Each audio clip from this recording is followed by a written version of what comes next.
मी आजपर्यंत कोणाला हसवलं नाही, काय सिंगिंग वगैरे नाही केली, काय काही नाही.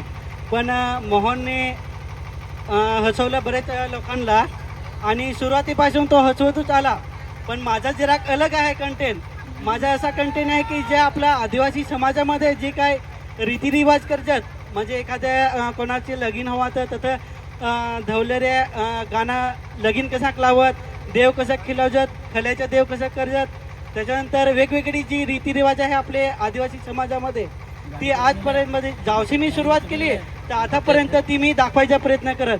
कारण आताची जी पिढी आहे ती पिढीला माहीत पाहिजे की वाडवडील जी रीत करत होतं, खल्याचा देव आहे, लगीन कशी लावत होतं, ती आताची पिढीला समजायला पाहिजे. काय माझा वाडगोबास किंवा बास पहिला रीत कशी करत हवा, खल्याचा देव कसा करत हवा, ती पिढीला समजा पाहिजे. त्यासाठी मी त्याच्या माध्यमातून मी तुमच्यापर्यंत दाखवायचा प्रयत्न करत आहे.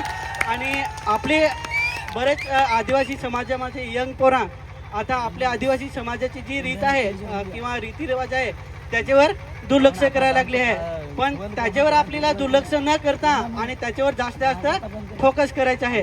तर एवढंच दोन शब्द संपवतोय आणि आम्हाला या ठिकाणी बोलवलंय. आभार आहोत. धन्यवाद दादा. धन्यवाद दादा, खूपच चांगल्या प्रकारे आमच्या प्रेक्षक लोकांना